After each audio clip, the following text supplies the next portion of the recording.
যদি মক্কার কাফের বেঈমান নবীর ডান দিক থেকে বর্ষা মারে, তুমি ডান দিকে দাঁড়ায় গেলে, তোমার গায়ে বর্ষা লাগলো, কিন্তু বাম দিক থেকে যদি তরবারি মারে, তখন বলো বাম দিকে কে দাঁড়াবে? তুমি যখন ডানে যাবে আমি তখন বামে থাকবো, তুমি যখন সামনে দাঁড়াবে আমি তখন পেছনে থাকবো। সমস্ত কাফেরদের অত্যাচার, সমস্ত কাফেরদের আঘাত আমরা দুই ভাই দেহের মধ্যে বহন করতে চাই, আল্লাহ নবীর শরীরে কোনো আঘাত লাগতে দেব না। এখন বলো ভাই, একটু দুর্বল হয়ে কি বুকের নিচে পড়া যায়? এবার মুআজ্জিজকে দরদ করে যখন বুকের উপর উঠায় দেয়, নবী দুইজনকে বুকের মধ্যে নিয়ে বলে, আল্লাহ, মুসলমান যখন নিজের জীবনকে আল্লাহর মহব্বতে, নবীর মহব্বতে এইভাবে কুরবানি দিতে যাবে, আমি রাসূল বলতেছি গোটা পৃথিবী একদিন মুসলমানের পায়ের তলে চলে আসবে। আমাদের নবীকে আল্লাহ তাআলা দুনিয়া থেকে আল্লাহর আরশে নিয়ে গেছিলেন। সুবহানাল্লাহ বলেন। কোথায় নিয়ে গেছিলেন? আরশে। কোরআন শরীফ যদি আমরা পড়ি তাহলে আমরা দেখতে পাবো, সুবহানাল্লাযী আসরা বিআবদিহি লাইলাম মিনাল মাসজিদিল হারাম ইলাল মাসজিদিল আকসা। বর্তমানে মক্কায় যে কাবা ঘর, সেটাকে বলা হয় মসজিদে হারাম। সেটা কি? আর যেটা বর্তমানে ইসরায়েলের ইহুদিরা দখল করার পায়তারা করতেছে, তার নাম কি? আকসা। আপনারা খেয়াল করবেন, কোরআন শরীফে এই দুইটাকেই কি বলা হয়েছে? মসজিদ বলা হয়েছে। কি বলা হয়েছে? আপনাদের কাছে আমি জানতে চাচ্ছি, হিন্দুদের জন্য মসজিদ আছে না মন্দির আছে? খ্রিস্টানের জন্য মসজিদ আছে না গির্জা আছে? ইহুদির জন্য মসজিদ না প্যাগোডা? প্যাগোডা। ধরে কারণ কি? তাহলে ইহুদিদের জন্য প্যাগোডা, খ্রিস্টানদের জন্য গির্জা, হিন্দুর জন্য মন্দির। কিন্তু এখন সেই মুসলমানের মসজিদকে ইসরায়েলের ইহুদিরা দখল কেন করতে চায়? এ পর্যন্ত প্রায় 30,000 ফিলিস্তিনিকে তারা হত্যা করেছে, যাদের মধ্যে 21,000 হলো শিশু বাচ্চা। 21,000 কি? শিশু বাচ্চা, তাদেরকে হত্যা করছে। এ হত্যা করার পিছনে কারণ হলো, ফিলিস্তিনের একজন মা বলেছিলেন যে পৃথিবীর মায়েরা সন্তান জন্ম দেয়, আর ফিলিস্তিনের মায়েরা এক একটা মুজাহিদের জন্ম দেয়। যেরকম সুবহানাল্লাহ। তখন ইহুদির বাচ্চারা দেখলো এই ছোট বাচ্চাদের না মারলে তো এরাই মুজাহিদ হবে, আর এই মুজাহিদ যখন বেশি হবে তখন আর ইহুদের রাম রাজত্ব চলবে না। যেরকম কথা ঠিক কিনা? হ্যাঁ, খুব খেয়াল করে শুনবেন। আমি সূরা কাউসারের উপরে আপনাদের সামনে আলোচনা করব। কোরআন শরীফের 114টা সূরার মধ্যে সবচাইতে ছোট সূরা। সবচাইতে কি? আজকের আলোচনাটাও কি লম্বা হবে? তাই খুব ছোট আলোচনা হবে, কারণ সময়ের দিকে খেয়াল করে আলোচনা করা লাগবে। তবে আপনাদের একটু বোঝানোর জন্য এই কথাগুলো বলতেছি। যখন আব্রাহা বাদশাহ কাবা ঘর ধ্বংস করতে আইছিল, ওই সময় কিন্তু আমাদের নবীর জন্ম হয়নি। নবীর কি জন্ম হয়েছে? অথচ আল্লাহ বলতেছেন, আলাম তারা কাইফা ফাআলা রব্বুকা বিআসহাবিল ফিল। আপনারা কি সূরা ফিল জানেন না? তাহলে সবাই পড়েন, আলাম তারা কাইফা ফাআলা রব্বুকা বিআসহাবিল ফিল আলাম ইয়াজআল কাইদাহুম ফি তাদলিল ওয়া আরসালা আলাইহিম তায়রান। মাশাআল্লাহ। আল্লাহ তাআলা ওই কাবা ঘরকে রক্ষা করার জন্য আবাবিল পাখিকে বোমা দিয়া পাঠাইছিলেন। বোমার ওজন কত, আকৃতি কত বড়? তাফসীরের মধ্যে লেখছে সরষার দানার মতন। কিসের মতন? সেই বোমা মারল হস্তি বাহিনীর ওপরে। হস্তি বাহিনী চুরমার হয়ে গেল। অনেক সময় গরু দেখবেন খেড় খায়, ঘাস খায়, খুব খায়। এক সময় যখন মুখের আগে থাকে না তখন কিন্তু চাবায় না, তখন ভিতর থেকে বের করে ওটা আবার চাবায়। তার নাম হলো জাবর কাটা। জাবর কাটার পরে দেখবেন ওটা যখন ভিতরে ঢোকে না তখন মাঝে মাঝে একটু উগলে ফেলে দেয়, দেখবেন গরুর কাছে গিয়ে। এই উগলা ফেলা দেওয়ার পরে যেরকম অবস্থা, ওই আব্রাহা বাহিনীর অবস্থা হয়েছিল সেই রকম। যেরকম সুবহানাল্লাহ। তাহলে আব্রাহা বাদশা থেকে কাবা ঘর হেফাজতের জন্যে আল্লাহ তৈরন আবাবিল দিয়া হেফাজত করলেন। এখন আল্লাহর ঘর বাইতুল মুকাদ্দাসকে হেফাজতের জন্যে আল্লাহ পাখি না পাঠায়া মুসলমানদেরকে হত্যা করতেছেন কেন? আপনার বলেন তো, এই কেনর উত্তর কি? আসলে ইসরায়েল ইহুদি মুসলমান মারতেছে না আল্লাহ মারতেছে? কে মারতেছে? আর কথা কয় না। আমরা প্রতিদিন বলি হাজার হাজার মুসলমানদেরকে ইহুদিরা হত্যা করলো। আসলে মারার মালিককে, ইহুদি না আল্লাহ? আল্লাহ কোরআনে বলেন আল্লাযী খালাকাল মাউতা ওয়াল হায়াতা লিয়াবলুয়াকুম আইয়ুকুম আহসানু আমালান ওয়া হুয়াল আজিজুল গফুর। ইমানদারেরা একটু জবান খুলে বলবেন, এখানে আল্লাহ কি বলতেছেন? মৃত্যু এবং হায়াতকে সৃষ্টি করছেন কে? তাহলে আমরা সবাই বলবো কেউ মারতে পারবে না আল্লাহ যদি বাঁচায়, আর কেউ বাঁচাতে পারবে না আল্লাহ যদি মারে। তাহলে ইসরায়েলের ইহুদিরা কি আজরাইল, না আজরাইল আল্লাহ আর একটা বানায় রাখছে? তাহলে মুসলমানদের যে এরকম হত্যা করতেছে, এটা আসলে মূলত কে করতেছে? ইসরায়েল করতেছে না আল্লাহ করতেছে? আল্লাহ। ওই যে ভণ্ডর একটা গান গায়, ভণ্ড চেনেন আপনারা? আপনাকে নিয়ামত পড়তো তেনাফির আছে না নাই? তেনাফির, হ্যাঁ, তেনাফির মানেই ভণ্ড। কে রে গাছত কে তেনা বান্ধা লাগবে? তেনা বাঁধলে মনের আশা পুরা হয়। হায় হায় রে, তুমি মাটির পুতুল বানায়া করিলা বেহুশ, তুমি যেমনি না চাও তেমনি নাচে পুতুলের দাও দোষ। তুমি সর্প হইয়া দংশন করো, ওজা হইয়া ঝাড়ো, তুমি চোরকে বলো চুরি করো, পুলিশ হইয়া ধরো। একটা গান আছে, আমি গানটার ভিতরে ঢুকে গিয়ে দেখলাম আমরাই কিন্তু বলি একটা গাছের পাতাও নড়ে না কার হুকুম ছাড়া। তাহলে আজকে পৃথিবীতে যা কিছু হচ্ছে আপনারা বলেন তো কার হুকুমে? তাহলে আব্রাহা বাদশাকে আল্লাহ পাখি দিয়ে ধ্বংস করে দিল। আর ইসরায়েলি ইহুদের হাতে এমন একটা বোমা আছে, এখানে আল্লাহর পাখি আর পারতেছে না। আল্লাহর পাখি পারে হস্তি বাহিনীর সাথে, কিন্তু ইসরায়েলের সাথে পারতেছে না। তাই নাকি? আপনারা কি মনে করেন আসলে কি তাই? এ পর্যন্ত ফিলিস্তিনের যত মুসলমান দুনিয়া থেকে বিদায় নিয়েছে, কোরআন যদি সত্য হয় তাহলে তারা একজনও মারা যায়নি। কোরআন যদি সত্য হয় তাহলে তারা একজনও মারা যায়নি।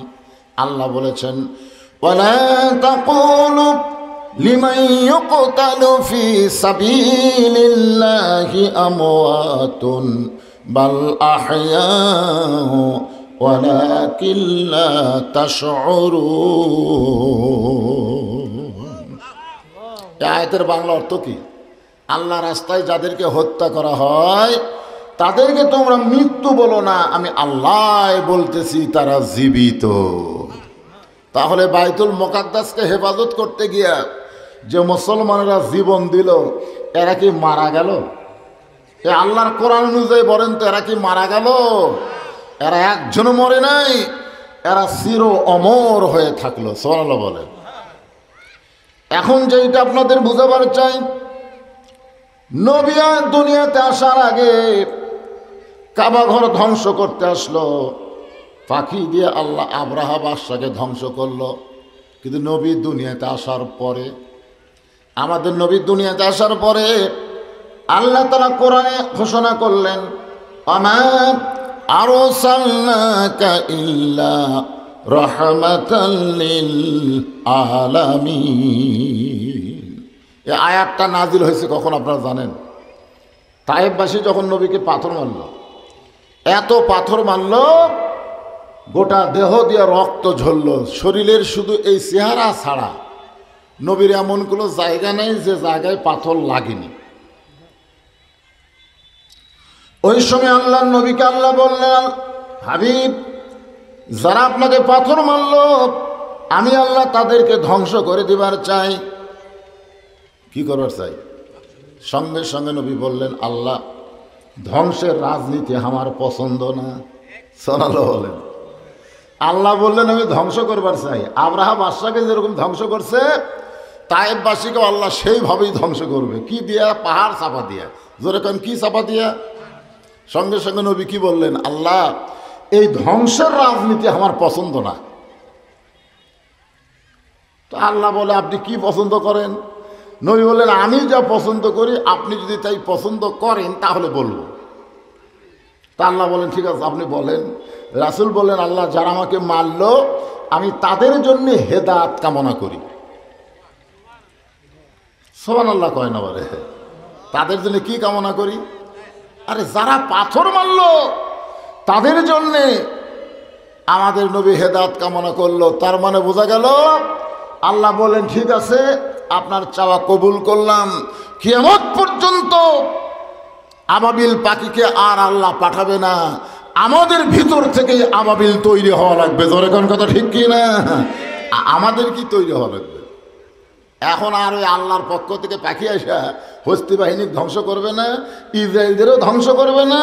ইসরায়েল ধ্বংস করতে গেলে আমাদের কি পাখির মতন অস্ত্র নিয়ে ওদের বিরুদ্ধে দাঁড়াতে হবে। আমি কথাটা প্রাসঙ্গিক বললাম এই কারণে যে সূরা কাউসারের ভিতরে এই মসজিদকে নিয়ে, নামাজকে নিয়ে আলোচনা হবে। জোরে কোন কথা ঠিক কিনা? আমাদের বর্তমান সরকার খুব ভালো 564টা মসজিদ মডেল বানায় দিল, কিন্তু সমস্যা হলো মুসল্লি নাই। জোরে কোন কি নাই? মুসল্লি নাই। 1-1 কোটিও যদি মসজিদ বানায় লাভ হবে না যদি মুসল্লি না থাকে। আপনারা যে মসজিদ তৈরি করেন এটা কি জন্য? মানুষকে দেখানোর জন্যে না মুসল্লির জন্যে? মুসল্লি, মানুষ নামাজ পড়বে। নামাজ পড়লে কি লাভ হবে? আল্লাহ কোরআনে বলেন, ইন্নাস সালাতা তানহা আনিল ফাহশাই ওয়াল মুনকার। একমাত্র নামাজই পারে মানুষকে যাবতীয় ফাহেসা অশ্লীলতা থেকে বাঁচায়া দিতে। আপনারা আমাদের যুবকদেরকে যতই চেষ্টা করেন, যতই আইন করেন, যতই কিছু করেন, এই যুবকদেরকে ভালো করার কোনো তরিকা নেই। বর্তমান ফিতনার জামানায় প্রত্যেকটা যুবকের হাতে একটা করে মোবাইল। জোরে কোন কথা ঠিক কিনা? আচ্ছা, ফিতনার জামানা, এটা তো হকের জামানা হতো, তাহলে মোবাইল দিয়ে ওরা ভালো কিছু দেখতো। কিন্তু ফিতনার জামানা, যে এই ফিতনার জামানায় একটা যুবক নামাজ পড়ে না, ও কোনোদিনও বলতে পারে না যে আমি অশ্লীল কিছু দেখি না। যে ব্যক্তি নামাজ পড়ে সেই যুবক বলতে পারে অশ্লীল কোনো কিছু আমি দেখি না। তুই নামাজ পড়িস না, তুই অশ্লীল দেখিস না, এ কথা বললে হবে না। কারণ একমাত্র নামাজই পারে মানুষকে যাবতীয় খারাপই থেকে বাঁচায় দিতে। ধরে কারণ সুবহানাল্লাহ। যে ব্যক্তি নামাজ পড়েন ও যদি কহে ভালো, ও ভালো মনে করলে আপনার আল্লাহকে খারাপ মনে হবে। যে ব্যক্তি নামাজ পড়ে না সে কদিন ভালো হওয়ার পারে? এ কথা কন না কেন যে নামাজ পড়ে না ওই ভালো? ওই সবচাইতে বড় খারাপ হলো ওই কি, আল্লাহর সঙ্গে গাদ্দারি করেছে। আল্লাহ রাসূল বুখারী শরীফের হাদিসে বলেছেন, মান তারাকা সালাতু মুতাম্মিদান ফাকাদ কাফারা। ইচ্ছা করে 5 ওয়াক্ত না, 1 ওয়াক্ত নামাজ কেউ যদি বাদ দেয় সে আল্লাহর সঙ্গে কুফরি করলো। এখন আমাদের যুবকদেরকে ভালো করতে গেলে এই সূরা কাউসারের আলোচনাটা একটু মনোযোগ দিয়ে শোনা লাগবে। রাজি আছেন?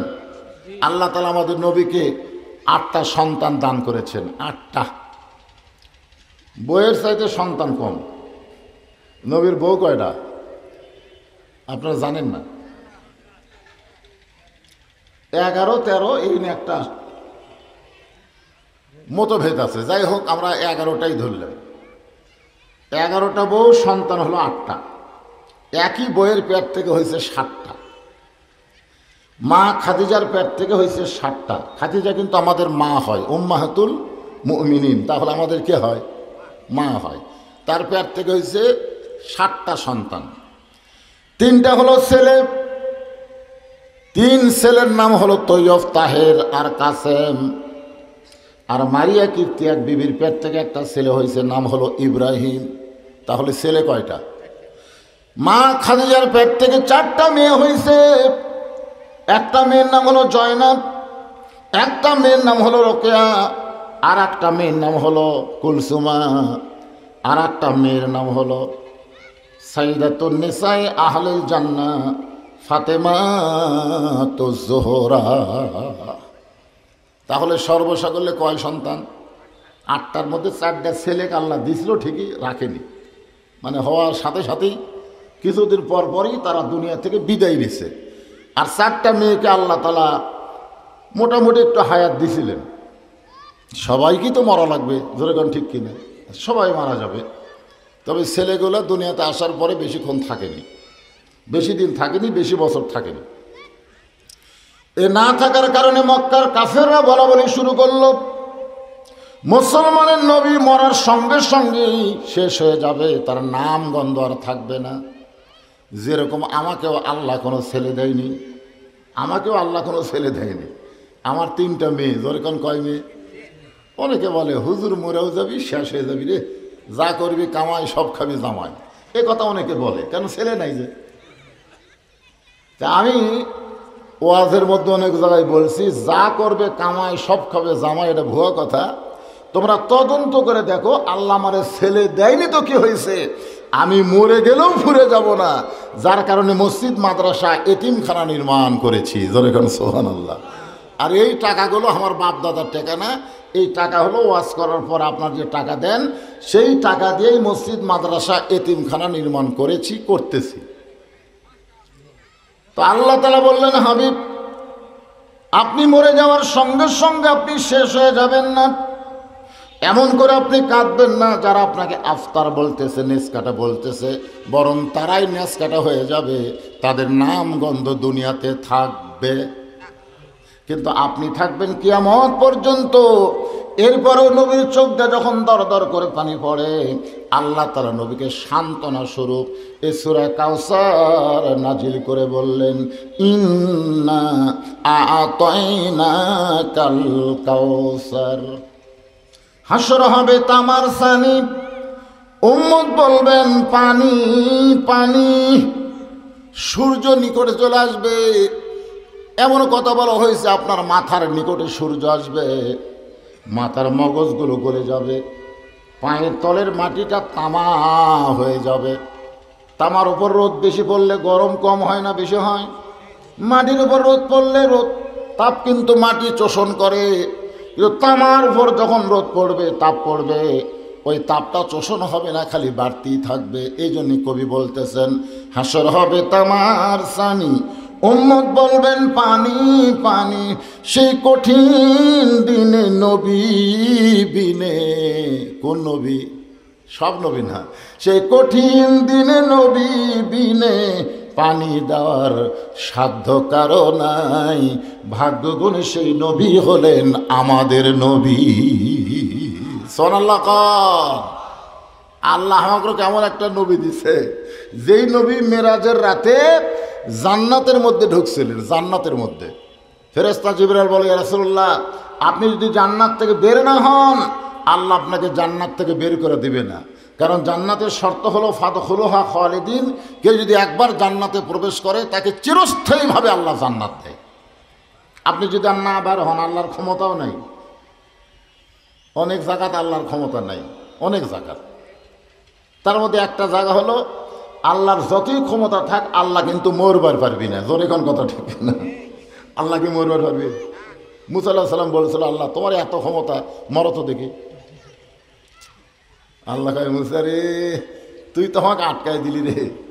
আল্লাহর যতই ক্ষমতা থাক, আল্লাহ কোনোদিন বিয়ে করবার পারবি না। জোরে কোন কথা কন না কেন? কথা কন না কেন? বিয়ে করতে পারবি? আল্লাহর যতই ক্ষমতা থাক, আল্লাহ কোনোদিন সন্তানের বাবা হতে পারবে না। জোরে কোন কথা ঠিক কিনা? আল্লাহ যত বড়ই ক্ষমতা হোক, আল্লাহ কাউরে আব্বা কয়ে ডাকতে পারবে না, মা কয়েও ডাকতে পারবে না। তার মানে বোঝা গেল, আল্লাহ সব কিছুর উপরে ক্ষমতা থাকলেও আল্লাহ সব কিছু করবে না। একটু মনোযোগ দিয়ে শুনবেন। আল্লাহ তাআলা নবীকে হাউজে কাউসার দান করে, ইন্না আ'তাইনাকাল কাউসার দান করার পরে ঘোষণা করে দিলেন, এই হাউজে কাউসারের পানি যদি কোনো বডির মধ্যে যায়, কেউ যদি পানি পান করে, এই পানি পান করা অবস্থায় সে যদি জাহান্নামের মধ্যে জাহান্নামকে দেখতে যায়, আল্লাহ আমি একটু জাহান্নাম দেখবার যাব, জাহান্নাম দেখবার যাওয়ার সঙ্গে সঙ্গে আল্লাহ জাহান্নামকেও জান্নাত বানায় দিবে। মানে হাউজে কাউসারের পানি যার ভিতরে একবার ঢুকবে, ওর আর কোনো জাহান্নাম নেই। যদিও যায় তাহলে জাহান্নামকে আল্লাহ জান্নাত বানায় দিবে। সাহাবারা বললেন, এ রাসূলুল্লাহ, এত দামি পানীয় পান করতে গেলে কি যোগ্যতা অর্জন করা লাগবে? আল্লাহ বললেন, দুইটা যোগ্যতা তাদের মধ্যে থাকা লাগবে। একটা হলো ফাসাল্লি লিরাব্বিকা, আর একটা হলো ওয়ানহার। একটা হলো নামাজ আর একটা হলো কুরবানি। এই দুইটা আমল যারা একসঙ্গে করতে পারবে তাদেরকে দান করা হবে হাউজে কাউসারের পানি। এক নম্বর হলো নামাজ। এক নম্বর কি? মডেল মসজিদ কিসের জন্যে? নামাজের জন্যে। বর্তমান সরকার নির্মাণ করেছে, অনেক নেতারা মঞ্চে গিয়ে বলে মৌলানারা বর্তমান সরকারকে দেখবার পারে না, অথচ এতগুলা মসজিদ নির্মাণ করলো। আমি বলি ভাইজান, কোনো মৌলানা সরকারকে দেখতে পারে না, সরকার বিরোধী কথা বলে, এইটা বলা ঠিক না। কারণ মসজিদ বানানোর আগে চিন্তা করা লাগবে এই মসজিদে মুসল্লি ঢুকবে কি না। জোরে কোন কথা ঠিক না? মসজিদ আছে মুসল্লি নাই, কি রে? এই জন্য আল্লাহ কোরআনে বলেন, আল্লাযীনা ইম্মাক্কান্নাহুম ফিল আরদ, মুসলমানের মধ্যে কাউকে যখন ক্ষমতার চেয়ার দেওয়া হবে, মূল ক্ষমতার মালিক হচ্ছে আমার আল্লাহ। সমস্ত ক্ষমতার মালিককে। কাউকে কোনো সময় ক্ষমতা আল্লাহ দান করে। ক্ষমতা দান কে করে? আল্লাহ করে। ক্ষমতা দান করার পরে তার এক নম্বর দায়িত্ব হলো পদ্মা সেতু নির্মাণ করা, বাল্য বিয়ে বন্ধ করা, মাদক মুক্ত সমাজ করা। এগুলো সরকারের দায়িত্ব। কিন্তু এক নম্বর দায়িত্ব হলো আকামুস সালাত, নামাজ কায়েম করা। আজকে যদি সরকার এরকম নামাজ কায়েমের আইন করে বলতো, প্রত্যেকটা এমপি সাহেবকে ওই থানার বড় মসজিদের ইমামতি করা লাগবে। অন্তত চামচাগুলা এমপির সাথে দেখা করবার গেলেও নামাজ পড়বার যেত। জোরে কোন কথা ঠিক কিনা? কথাটা বুঝতেছেন না?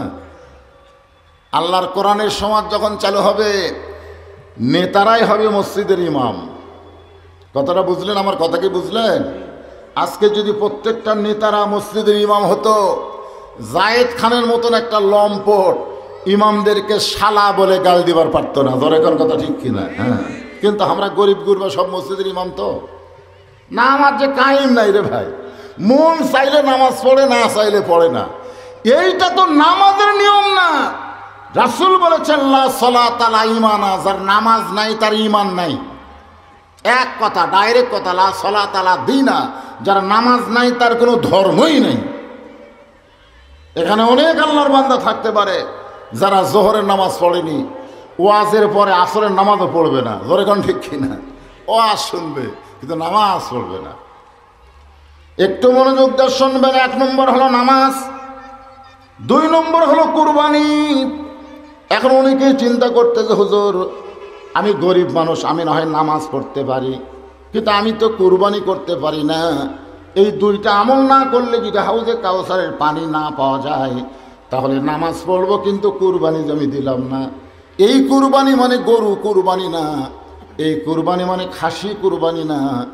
এই কুরবানি হলো ফিলিস্তিনের মুসলমান বাতিলের বিরুদ্ধে হকের পক্ষে ইসরায়েল সৈন্যর সঙ্গে লড়াই করতে গিয়া যেমন জীবন কুরবানি করতেছে, আমাদেরকেও বাতিলের সঙ্গে লড়াই করতে গিয়া হকের পক্ষে জীবন কুরবানি করা লাগবে। সুবহানাল্লাহ কেউ কয় না? রে পুলিশের ভয়ে যারা লুকা থাকে, আজরাইলের টেনশন যাদের মাথাত নাই, তারা সুবহানাল্লাহ কবি। সুবহানাল্লাহ কারা হয়? যারা জানে পুলিশ ধরার আগে আমাকে আজরাইল ধরবে, সুবহানাল্লাহ বলে জান্নাতের মধ্যে একটা গাছ হবি, আমি সেই সুবহানাল্লাহ বাদ দেবো কে? আর যারা আজরাইল ধরার চিন্তা করে না, পুলিশ ধরার টেনশনে থাকে, ওরা সুবহানাল্লাহ কবি, ওরা ওরে বাবারে ওরে বাবারে ওরে বাবারে। তা আজকে আপনারা এখানে যারা বসে আছেন, আপনারা কি পুলিশ ধরার চিন্তা করতেছেন? আজরাইল ধরবে। কখন ধরবে, কোন সময় ধরবে, এই সময় কিন্তু সূচি করে দেওয়া হয় নাই। যে কোনো সময় আমাদেরকে পাকড়াও করা হবে। ইয়া আইয়ুহাল ইনসান মা গররাকা বিরব্বিকাল কারীম। মানুষ, আফসোস করে আল্লাহ বলতেছেন, মানুষ তোমরা বড় নিমক হারাম, তোমরা বড় নিমক হারামের জাতের মানুষ। আমি আল্লাহ তোমাদেরকে 4 বার শপথ করার পরে সৃষ্টি করলাম। আল্লাহ মানুষ সৃষ্টি করার আগে 4 বার শপথ করছেন। জোরে কোন কয়বার? ওয়াতিন ওয়াজাইতুন ওয়াতুরি সিনিন ওয়াহাজাল বালাদিল আমিন। এখানে কয়টা শপথ? 4টা শপথ করার পর আল্লাহ বলতেছেন, লাকাদ খালাকনাল ইনসানা ফি আহসানি তাকবীর। সেই মানুষ লক্ষ্য করে আল্লাহ বলতেছেন, ইয়া আইয়ুহাল ইনসান মা গররাকা বিরব্বিকাল কারীম। মানুষ কিসের মায়ায়, কিসের ধোকায় পড়ে তোমাদের সম্মানিত আল্লাহকে তোমরা ভুলে গেলে? তোমরা জানো দুনিয়াতে যাওয়ার পরে আল্লাহর যত ইবাদত, সবচাইতে দামি ইবাদতের নাম হলো সালাত, সবচাইতে দামি ইবাদতের নাম হলো নামাজ। জোরে কোন কথা ঠিক কিনা? যারা নামাজ নাই, বাইনাল আবদি ওয়াল কুফরি তরকুস সালাত। রাসূল বলেছেন যে নামাজ পড়বে সে আল্লাহর বান্দা হবে, যে নামাজ পড়বে না সে কাফের হয়ে যাবে, কাফের। ফাসাল্লি রব্বিকা, হাউজে কাউসারের পানি পান করতে গেলে 1 নম্বর কি লাগবে? জোরে বলে 1 নম্বর কি?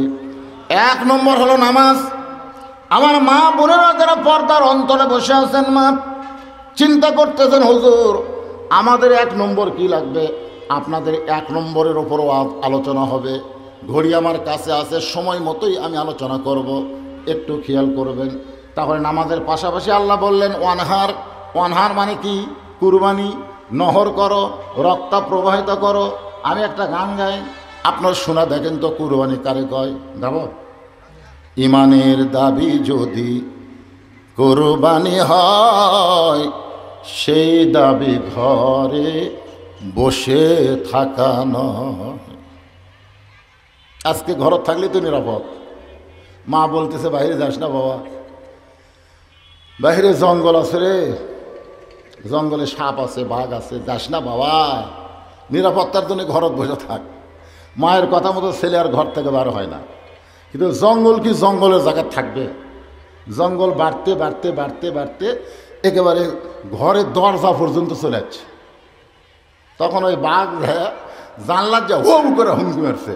তখন ছেলে চিল্লে বলে, মা তুমি মানে বাইরে যাইতে নিষেধ করলে, এখন জঙ্গল বেড়াতো দরজা পর্যন্ত এলো, বাঘ তো জানলাতে এসে হুমকি দেয়, এখন কি করি? মা বলতেছে বড় ভুল করছি বাদাম, বড় ভুল করছি। তো বলা লাগতো বাহিরে যা, বাহিরে যা, তবে খালি হাতে যাস না, দাও কুড়াল নিয়ে যা, জঙ্গল কাটা সাফ কর। জোরে খান কথা ঠিক কিনা? আজকে আমাদের অবস্থা হয়েছে তাই। বাইরে যাওয়া চলবে না, বেড়া গেলেই গন্ডগোল, দরকার নাই ভাই, থাকেন ঘরের মধ্যে থাকেন। এই জন্যে গানটা খেয়াল করে শুনবেন। ইমানের দাবি যদি কুরবানি হয়, সেই দাবি ঘরে বসে থাকা নয়। ইমানের দাবি হলো কিছু বিনিময়। ফিলিস্তিনে একজন মা বলতেছে, আমার স্বামী শহীদ হয়ে গেছে, আমার 2টা সন্তান নাবালক, তারাও শহীদ হয়ে গেছে। তোমরা মনে করো না মুসলমান পরাজয় হচ্ছে?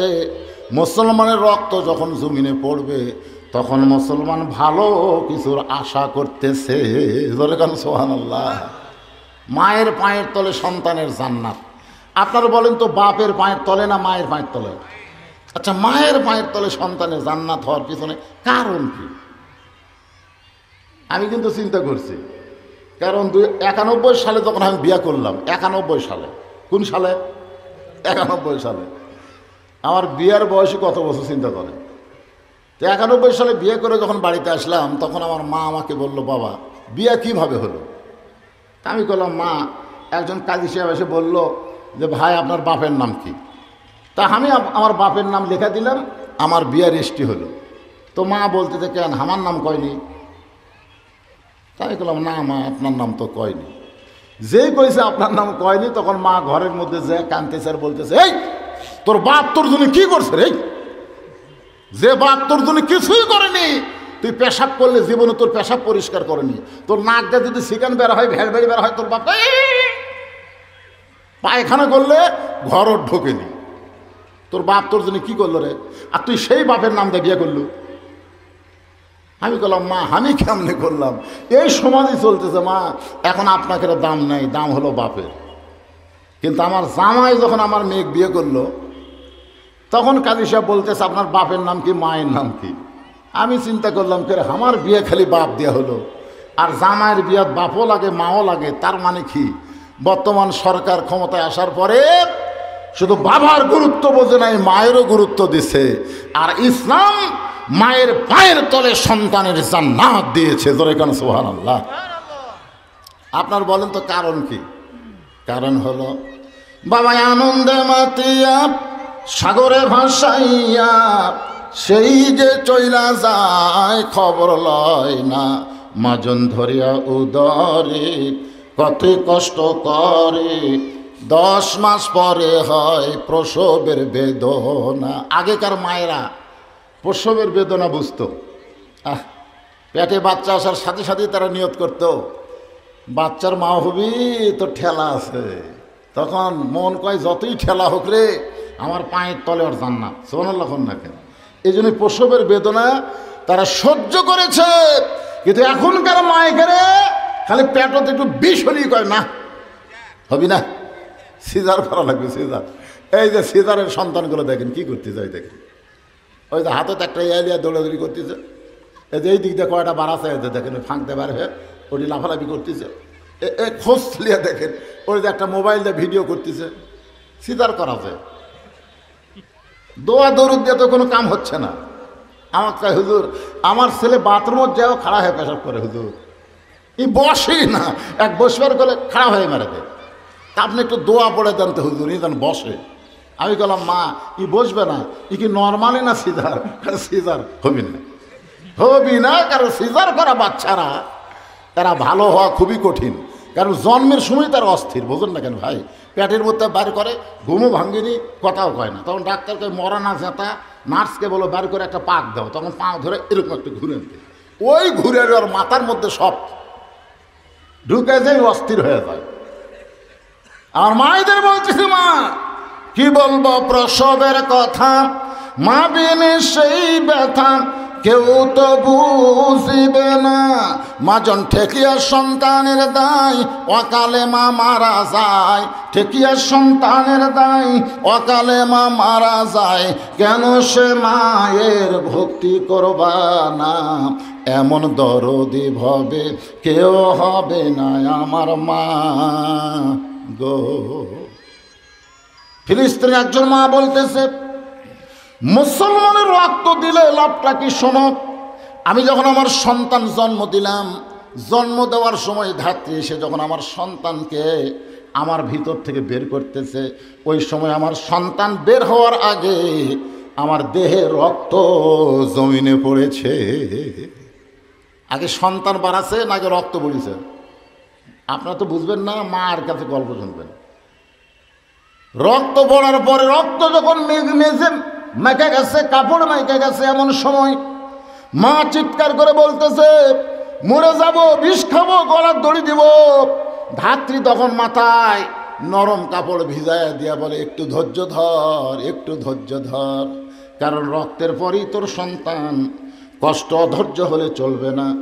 রক্ত যাওয়ার পরে যখন সন্তান হয়, মা বেহুশ হয়ে গেছে, বেহুশ হয়ে যাওয়ার পরে সন্তানকে গোসল করায়া মায়ের বুকের ওপর যখন সন্তান দেয়, ওই সন্তানের পরশ পাওয়ার সঙ্গে সঙ্গে আল্লাহ মায়ের হুঁশ ফিরাইয়া দেয়। তখন মা সন্তানকে হাত দিয়া মুখের কাছে নিয়ে চুমা খায়। দাদি নানি তিরস্কার করে বলে, চুমা কেন খাস, লাথি মার। এর জন্যই তো বিষ খাবার চাইলি, এর জন্য গলার দড়ি দিবার চাইলি। মা তখন মুচকি মুচকি হাসে আর বলে, যতই কষ্ট হোক না কেন, সন্তান বুকে পাওয়ার সঙ্গে সঙ্গে আমার সব কষ্ট দূর হয়ে গেছে। আজকে ফিলিস্তিনের মুসলমান যতই রক্ত দিক না কেন, আজকে চেচনিয়া বসনিয়ার মুসলমান, কাশ্মীর মুসলমান, যতই রক্ত দেখ না কেন মুসলমানের কোনো কষ্ট থাকবে না। যেদিন মুসলমান কোরআনের ওয়াজ শুনতেছে, কোরআনের বাংলাদেশ পাবে, আর বাংলাদেশের মানচিত্রে কলেমার পতাকা পথ পথ করে উড়বে। সরলা কর না কেন? ইমানের দাবি ঘরে বসে থাকা নয়, ইমানের দাবি হলো কিছু বিনিময়। সেই বিনিময় যদি কলিজার ঘাম হয়, সেই ঘাম দিতে যেন, সবাই বলেন, সেই ঘাম দিতে যেন তৈরি থাকি। ওগো দয়াময় আমার আল্লাহ দয়াময়। ইমানের দাবি হলো অগ্নিশিখা, বাতিলের বিরুদ্ধে জ্বলতে শিখা। বাতিলের বিরুদ্ধে কি জ্বলা লাগবে রে? আজকে বাংলাদেশে বাতিল আছে না নাই? কথাক্ষণ আছে না নাই? আমার সঙ্গে পড়েন, কুল জাল হক জাহাকাল বাতিল ইন্নাল বাতিলা কানা জাহুকা। বাতিল সমাজ, বাতিল আইন, এইগুলো মানে নিয়ে আপনি মসজিদের সামনে কাতারে নামাজ পড়বেন, আপনার নামাজ আল্লাহর দরকার নাই। আপনার নামাজ আল্লাহর দরকার নাই। আপনি মনে করতেছেন সামনে কাতারে মুসল্লি, নামাজ পড়ে কপাল কালো করছি। যেই নামাজ মানুষকে যাবতীয় খারাপি থেকে বাঁচায় রাখে, আর সেই নামাজ পড়ার পরে আপনি বাতিলের সঙ্গে আপোষ করেন, তার মানে বোঝা গেল আপনি আল্লাহর কোরআনের আয়াতের খেলাপ করলেন। 1 নম্বর নামাজ, 2 নম্বর কুরবানি। এই কুরবানিটা কেমন কুরবানি এটা বোঝানোর জন্য বলতেছি। আল্লাহর নবী মসজিদে নববীতে আলোচনা করতে করতে ফেরেশতা জিবরাইল আল্লাহর কোরআনের আয়াত নাজিল করলেন নবীর উপরে। সুবহানাল্লাহ। আয়াতটা হলো, ইয়া আইয়ুহান নাবিয়্যু হারজিল মুমিনিনা আলাল কিতাল। ওগো নবী, যারা আপনার বসে বসে ওয়াজ শুনতেছে, যারা আপনার পেছনে জামাতবদ্ধ হয়ে নামাজ পড়তেছে, তাদেরকে আপনি স্ট্যান্ডিং আর্মির মতন গড়ে তোলেন। স্ট্যান্ডিং আর্মি, স্ট্যান্ডিং আর্মি বোঝেন? স্ট্যান্ডিং বোঝেন? স্ট্যান্ডিং বসে থাকে না খাড়ায় থাকে? ওই যে খাড়া হয়ে আছে। আল্লাহ কোরআনে বলতেছেন তাদেরকে স্ট্যান্ডিং আর্মির মতন গড়ে তোলেন। সব সময় বাতিলের বিরুদ্ধে লড়াই করার জন্য তারা প্রস্তুত থাকবে। জোরে বলেন সুবহানাল্লাহ। আল্লাহ তাআলা নবীর উপর আয়াত নাযিল করছেন, খালি নামাজ পড়বেন, কাতার সোজা করবেন, হ্যাঁ, সামনে কাতার পুরা করো, ধনীর কাছে গরিব, গরিবের কাছে ধনী নাও। খালি এইটা করলে মুসলমানের বিজয় আসবে না। মুসলমানের বিজয় হবে বাতিলের বিরুদ্ধে লড়াই করার জন্য স্ট্যান্ডিং আর্মি হয়ে দাঁড়াতে হবে। জোরে বলেন সুবহানাল্লাহ। ইয়া আইয়ুহান নাবিয়্যু হারজিল মুমিনিনা আলাল কিতাল। হার্স মানে সৈন্য।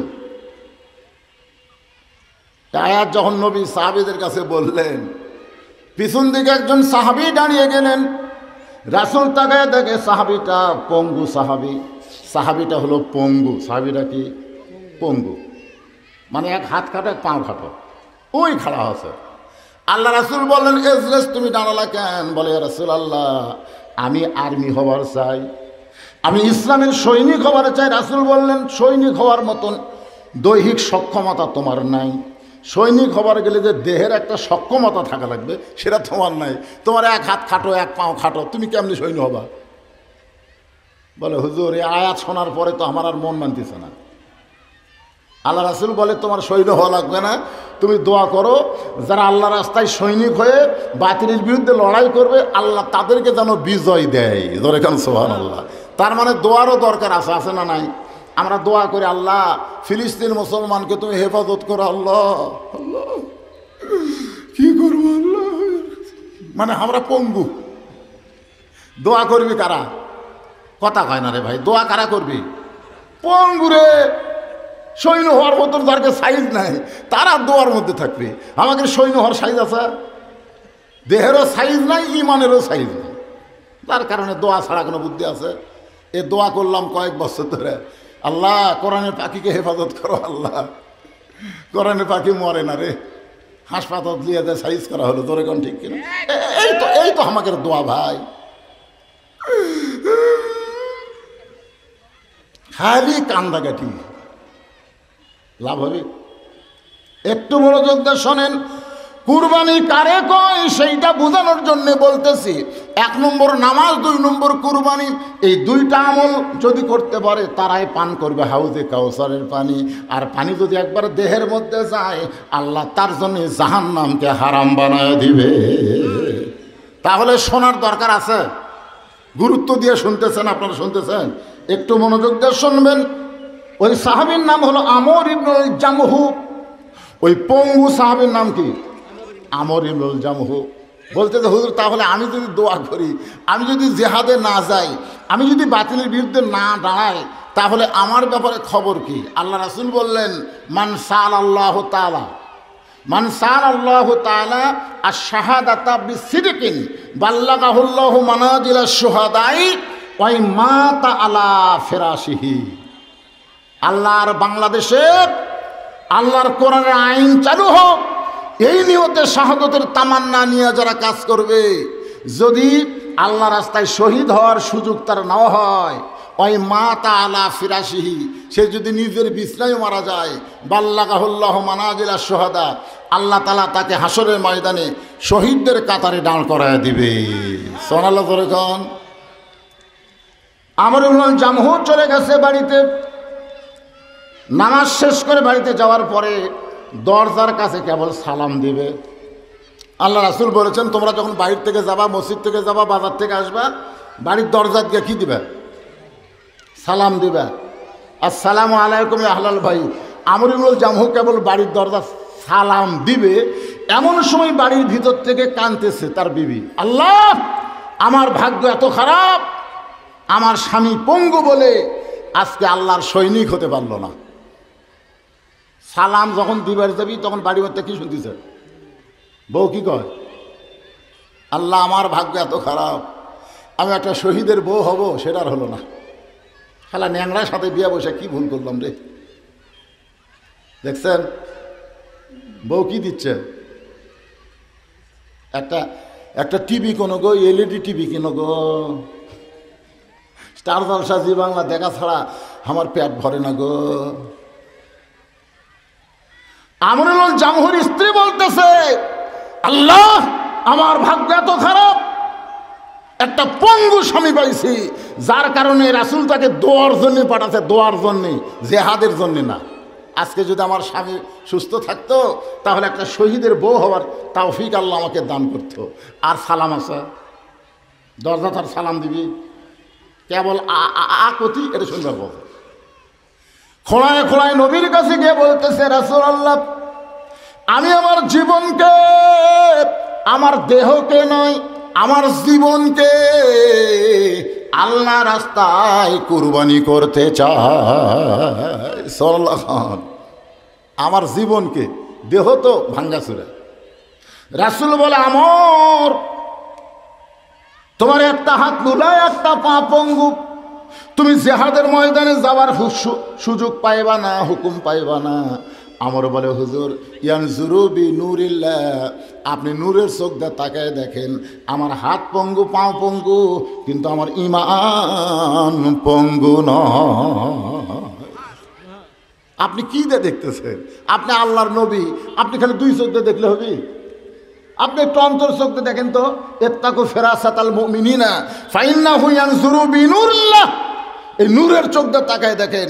আল্লাহ নবী চোখ বন্ধ করে আমরের দিকে তাকায় বললেন, আমি তোমাকে জিহাদে যাওয়ার জন্য পারমিশন দিয়ে দিলাম। ধরে কেন? সুবহানাল্লাহ। হাই রে ন্যাংরার খুশি রে। বাড়ি যা বলতেছে, দাও তাড়াতাড়ি আমাকে জিহাদে যাওয়ার জন্য প্রস্তুতি নেওয়ার ব্যবস্থা করো। বউ বলতেছে, জিহাদের ময়দানে তো যাবেন ঠিকই, কিন্তু কাফেরদের তর্জনী গর্জনী শুনে আপনি পলে আসবেন। স্বামী কয়, কে রে? নবী আমাকে যুদ্ধে যাওয়ার হুকুম দিল, তুই আবার কস পলে আসবে? তো পলে আসবেন না, তার হাত পঙ্গু, পাও পঙ্গু, তার মনও পঙ্গু। একটা ঘোড়া ছিল বলে, ঘোড়ার সাথে আমার পাও বান্ধা দে, ঘোড়ার নিচে আমার দড়ি দিয়ে পা বান্ধা দে, হাতে তরবারি বা হাতে ঢাল নিয়ে আমর ইবনুল জামহু জিহাদের ময়দানে গেলেন। জিহাদের ময়দানে শহীদ হওয়ার পরে ওই ঘোড়াটা সেখানে দুনিয়া থেকে বিদায় নিল। আজও বদরের প্রান্তরে আমরুল জামহুর পাশে ওই ঘোড়াটারও কবর আছে। জোরে কান সুবহানাল্লাহ। দুইটা যুবক এখনো হয় নাই, কিশোর দুইটা বাচ্চা দৌড়াদৌড়ি করে নবীর কাছে এসে বলে, ইয়া রাসূলুল্লাহ, আমরা দুই ভাই আল্লাহ রাস্তায় কুরবানি হবার চাই। আল্লাহ রাসূল বললেন, আল্লাহ রাস্তায় কুরবানি হতে গেলে বয়স লাগবে। গরুর বয়স কমপক্ষে কয় বছর? একটা গরু যে আপনার কুরবানি দেন না, বয়স ছাড়া হবে? জোরে কান কয় বছর? কমপক্ষে 2 বছর, ধরেন কমপক্ষে 2 বছর। ছাগলের বয়স আছে না নাই? দুম্বার বয়স আছে না নাই? এই তোমরা দুই ভাই কুরবানি দিবা, তোমাদের বয়স হয়নি? বড় ভাইয়ের নাম হলো মুয়াজ। মুয়াজ বলে, হুজুর আপনি কি কন, আপনি মাপের কাঠি নিয়ে আসেন তো, দেখেন তো বয়স হয়েছে কিনা। আল্লাহ রাসূল বললেন 5 ফুট 2 ইঞ্চি হওয়া লাগবে। পারবো? নিয়ে আসেন। আল্লাহ রাসূল বলেন, বেলাল মাপের লাঠি নিয়ে আসো। মাপের লাঠি খাড়া করলো, মুয়াজ সে লাঠি, রাসূল তাকায় দেখে লাঠি বরাবর মাথা হয়ে গেছে। সাল্লাল্লাহু আলাইহি ওয়াসাল্লাম। আল্লাহ রাসূল বলে, তো দেখতে ছোট দেখা যায় রে, তো মাপে তুই লাঠি বরাবর কিভাবে হলি? নবী নিচের দিকে তাকায় দেখে ওই পায়ের বুড়া আঙ্গুলে ভর দেটার আছে। পায়ের কি? পায়ের বুড়া আঙ্গুলে ভর দিয়ে দাঁড়াইছে। রাসূল বলে, মুয়াজ মাথা লাঠি বরাবর হয়েছে, কিন্তু পায়ের গোড়া তো মাটিত নাই, বুড়া আঙ্গুলে ভর দে কেন দাঁড়ালি জানতে চাই। মুয়াজ বলে, ইয়া রাসূলুল্লাহ, আল্লাহ পাক আপনার জন্য নাজিল করেছে, ওরা ফায়না লাকা যিকরাক, ওরা ফায়না লাকা যিকরাক, আল্লাহ আপনাকে সবার উপরে সম্মান দিয়েছে। তোরে কেন সুবহানাল্লাহ। তো হুজুর আপনি সবার উপরে সম্মান পায়া আপনি মাথা দেখবেন, আপনি পাও দেখেন কেন? সুবহানাল্লাহ কবেন না? কুরবানি কাক কয় দেখেন, কুরবানি কাক কয়? তা আপনাকে আল্লাহ সবার উপরে সম্মান দিল, আর আপনি মাথার দিকে না দেখে পায়ের দিকে তাকান কেন? রাসূল বলেন, যা তোকে গ্রহণ করা হলো, যা। এখন মুআব্বিস বলে, হুজুর ওই আমার বড় ভাই, আমি ওর সাথে যাচ্ছি, আমিও কুরবানি হওয়ার চাই। রাসূল বললে, ইয়ার কি করা যাবে না? মুআজ বলতেছে, আমি ওকে নিষেধ করছি, ওকে রাস্তার মধ্যে বলছি, তুই আমার 3 বছরের ছোট, তুই কেমনে হবি রে? ওই আমার সাথে কুরবানি হওয়ার জন্য দৌড়াচ্ছে, বোঝে না? আল্লাহ রাসূল বলতেছে, ওই তো খাটোখুটি তো মাফই হবি না। তাই হুজুর মাপে না হলে কি হবে? আপনি জানেন ওই কোনোদিন আমার সাথে পারে না। লাগে দিয়ে দেখেন, ওই লম্বা ঠিক আছে, কিন্তু গাওয়াত শক্তি নেই। জিহাদের ময়দানে শহীদ হবার গেলে গাওয়াত শক্তি থাকা লাগবে। মুয়াজ কয়, কে রে মুআব্বিস, তুই আমার সাথে পারবো? লাগে দেখ, লাগে দেখ। আল্লাহ রাসূল মুসকে হাইদা বললেন, ঠিক আছে তোমরা দুইজন কুস্তি করো। এবার দুই ভাই কুস্তি করতে করতে মুয়াজের বুকের তলে মুআব্বিস পড়ে কান্দার বলে, ভাইজান তুমি তো মাপে হয়ে গেছো ভাই, তোমাকে কিন্তু আর বাদ দেওয়ার কোনো যোগ্যতা, কোনো করছেন নবীর নাই, কোনো প্রশ্ন নাই, তুমি হয়ে গেছো ভাই, কিন্তু আমাকে হওয়ার জন্য তুমি একটু দুর্বল হয়ে আমার বুকের নিচে পড়ো, আমি একটু তোমার বুকের উপরে উঠতে চাই। মুআব্বিস বলতেছে, আল্লাহর নবীরে ধোঁকা দেওয়ার কোনো উপায় নেই, আমি দুর্বল হয়ে তোরে শক্তিশালী বানায় বুকের উপরে দিব, আল্লাহ নবীরে ধোঁকা দেওয়া যাবে না। মুআব্বিস কান্দরে বলে, ভাইজান তুমি আল্লাহর নবীকে কেমন ভালোবাসো? বলে, জীবনের চাইতে বেশি ভালোবাসি।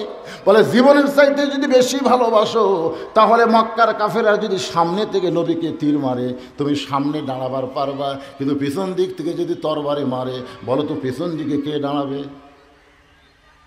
বলো। যদি মক্কার কাফের বেঈমান নবীর ডান দিক থেকে বর্ষা মারে, তুমি ডান দিকে দাঁড়ায় গেলে তোমার গায়ে বর্ষা লাগলো, কিন্তু বাম দিক থেকে যদি তরবারি মারে তখন বলো বাম দিকে কে দাঁড়াবে? তুমি যখন ডানে যাবে আমি তখন বামে থাকবো, তুমি যখন সামনে দাঁড়াবে আমি তখন পেছনে থাকবো। সমস্ত কাফেরদের অত্যাচার, সমস্ত কাফেরদের আঘাত আমরা দুই ভাই দেহের মধ্যে বহন করতে চাই, আল্লাহ নবীর শরীরে কোনো আঘাত লাগতে দেব না। এখন বলো ভাই, একটু দুর্বল হয়ে কি বুকের নিচে পড়া যায়? এবার মুআব্বিসকে দরদ করে যখন বুকের উপর উঠায় দেয়, নবী দুইজনকে বুকের মধ্যে নিয়ে বলে, আল্লাহ মুসলমান যখন নিজের জীবনকে আল্লাহর মহব্বতে, নবীর মহব্বতে এইভাবে কুরবানি দিতে যাবে, আমি রাসূল বলতেছি গোটা পৃথিবী একদিন মুসলমানের পায়ের তলে চলে আসবে। লিল্লাহে তাকবীর। এখানে কুরবানি মানে গরু খাসি কুরবানি না। গরু খাসি কুরবানি যদি নামাজের সঙ্গে ধরা হতো তাহলে বাংলাদেশের একটা মানুষ হাউজে কাউসারের পানি পান করবার পারবে না। কারণ বাংলাদেশের মানুষের নামাজই হচ্ছে না, কুরবানি তো হয়ই না। আমার এলাকার যারা গরু কুরবানি দিচ্ছে হচ্ছে না। কেনার সময় বলতে দেখে ভাই ঠকলাম না জিতলাম, পদ্মা কিনছেন ভাই, কই ভাই রে 1,10,000। সামনে হয়তো দাম কমবি ভাই, আজকে প্রথম কিনছেন তো। বাড়িতে এসে কয় রে কি অধৈর্য হইলাম, পরের হাটে আবার দেখবার গেছে, যা দেখতেছে না রে ওই রকম গরুর দামে 1,25,000 আসতে। তার কাছে ঠকি জিতিছি রে। আপনারা বলেন তো কুরবানি পশু কেনার পরে কেউ যদি ঠকা জিতার চিন্তা করে তার কুরবানি হবে? কথা কন না কেন, তার কুরবানি হবে? দুইজন মিলে গরু কিনে আনতেছে, একই মায়ের পেটের দুই ভাই, এক শালা নামাজ পড়ে না আর একজন নামাজ পড়ে। আপনার বলেন তো একজন নামাজি একজন বেনামাজি, দুইজন মিলে যদি এক গরু কুরবানি দেয় কুরবানি হবে?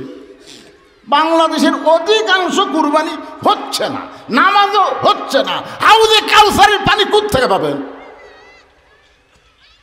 কারণ নামাজ যখন আদায় করতে যাবেন শুধুমাত্র কেবলমাত্র একমাত্র ভয় করতে হবে কার? আল্লাহর ভয় ছাড়া অন্য কারো ভয় না মসজিদে ঢুকলে চলবে? তাহলে আপনারা 2,000 টাকার জুতিয়া করি হন। সত্যি করে কন্ত ভাই, মডেল মসজিদের ভিতরে না বেড়া 2,000 টাকার পায়ের জুতা বেড়াচ্ছে যান আপনি? এত মরদ হচ্ছেন আপনি? তো জুতা হাতে নিয়ে যখন মসজিদে ঢুকতেছেন তখন অবশ্যই মুয়াজ্জিন যদি কোনো দিন কয় কে ভাই কার ভয়ে? কে আল্লাহর ভয়ে। তো জুতা কেন? তখন বলে ভাই রে চোরেরও ভয়। আপনি খেয়াল করে দেখেন, আপনাকে নিয়ামতপুরে মডেল মসজিদ এলাকায় জুতা চোর কিন্তু বেশি নেই, মাত্র 2 জন। ঘরে এখন কয়জন? 2 জন জুতা চোর গোটা মসজিদের চারধার ঘরে। আর কয় আমাকে ভয়ে সব জুতা মসজিদের মধ্যে ঢুকছে রে। আর যে কয়টা ছেঁড়া স্যান্ডেল ওই কয়টা চোরেরা লাগতেই বার হয়ে দেখবেন কোন স্যান্ডেল কুটি গেছে, রাগ করে লাগতে দেখে তোরা তোরা তোরা ছেঁড়া থেকে বেড়াতে গেছে। তাহলে আমরা কি খামো রে? 2 জুতা চোরের ভয়ে হাজার হাজার মুসল্লি জুতা নিয়ে মসজিদে ঢোকে। যতদিন জুতা চোরের ভয় করে যাই না নামাজ পড়বেন ততদিন আপনি ফাইলুল লিল মুসাল্লিন, আপনি মুসল্লি হবার পারবেন না। নামাজ নিয়ে ঠাট্টাকারী মস্করাকারী হয়ে যাবেন। জোরে কোন কথা ঠিক কিনা? এখন জুতা চোর থেকে যদি বাঁচতে চান তাহলে বাংলাদেশের সরকারের আইন চলবে না, আল্লাহর কোরআনের আইন চালু করার সমাজ করা লাগবে। জোরে কোন কথা ঠিক কিনা? কোরআনে আইন আছে না নাই? জোরে কোন আছে না নাই? আমি আজকে একটা কিতাবে দেখলাম, এক লোকের হাত 2 হাতও কাটা 2 পাও কাটা, 2 হাতও কাটা 2 পাও কাটা। ওই লোকটাকে শান করে ফাঁসি দিবে। পুলিশেরা ধরে বেড়াচ্ছে, ওর 2 হাতও নেই 2 পাও নেই, ও শান করে নিয়ে যাচ্ছে। কোথায় নিয়ে যাচ্ছে? ফাঁসি দেওয়ার জন্য। তো ফাঁসি দেওয়ার জন্য যখন নিয়ে যাচ্ছে ওই সময় এক বুজুর্গেরা দেখছে কে রে এরা হাত পাও কিছু নেই, একটা ফাঁসি দিবি। তখন ওই পুলিশও করে বলছে কে ভাই এরা হাতও নাই 2 হাতও নেই 2 পাও নেই, তো এক ফাঁসি দেবে কেন? বলে আর হাত পাও না থাকার কারণ হলো চুরি করছে। প্রথম চুরি করলে ডান হাত কাটা দিছে, পরে চুরি করলে বাম হাত কাটা দিছে, তারপরে চুরি করলে ডান পা কাটা দিছে, তারপরে চুরি করলে বাম পা কাটা দিছে। তবে এখন তার চুরি করবার পারবে না, এখন কেন ফাঁসি হবে? এখন অর্ধেক করে কাটছে অর্ধেক করে থুছে, ওই বুক মেরে মেরে বুক মেরে মেরেছে, এই মুখ দিয়ে চুরি করে। তখন কয় কেয়ারি এতই চোরের উপর। আর তখন কাছে যা বলতেছে কে ভাই তোমাকে যা ফাঁসি দিবে রে, তোমার আফসোস হচ্ছে না? কয় না। কেন আফসোস হচ্ছে না? তখন বলতেছে ইন্নাল্লাযীনা ক্বালু রাব্বুনাল্লাহু সুম্মা ইসতাকাম। ওই চোর বলতেছে আল্লাহ তাআলা বলেছেন আমাকে রব বলে যারা আমার প্রতি ইস্তেকাম থাকবা, আমি আল্লাহকে রব বলে স্বীকার করি। আর চোরের ওপর ইস্তেকাম আছি। কার ওপর? রব বলে স্বীকার করে কাক? আর কার ওপর ইস্তেকাম? প্রতিষ্ঠা কার ওপর? চোরের ওপর। আজকে আমাদের বাংলাদেশে অনেক মানুষ সামনে কাতারে নামাজ পড়ে, আবার চুরির দিক দিয়েও 1 নম্বর। জোরে কোন কথা ঠিক কিনা? আসরের নামাজ উযু করতেছে এছিলেন, একজন টাকার ব্যাগ আনছে, এসিডেন্ট বলতেছে এই তোর আক্কেল নাই, এখন আমি নামাজের ওযু করতেছি আর এই সময় তুই ঘুষলে আসলি, তোর ওই হারাম টাকা আমি হাত দিয়ে স্পর্শ করবো না রে, কারণ নামাজের ওযু করতেছি, নামাজের আগে এগুলো ধরা ধরবে না। তোর যদি সময় না থাকে তুই ড্রয়ারের মধ্যে থুয়ে যা। বাংলাদেশের খালি এসেছিলেন না, প্রত্যেকটা নেতারাই এই সুরের উপরে ইস্তেকাম, ধরে কথা কন না কেন, কথা কন না কেন? তা আল্লাহ কি চুরির উপরে ইস্তেকাম হবার কথা? যদি আল্লাহর উপরে আমরা ইস্তেকাম হতে চাই তাহলে বর্তমান সমাজ ব্যবস্থা দিয়ে আল্লাহর প্রতি অটল থাকা যাবে না, সমাজ ব্যবস্থাকে আল্লাহর কোরআন দিয়ে পরিবর্তন করা লাগবে। ধরে কোন কথা ঠিক কিনা? পরিবর্তন করতে গেলে 1 নম্বরে লাগবে নামাজ।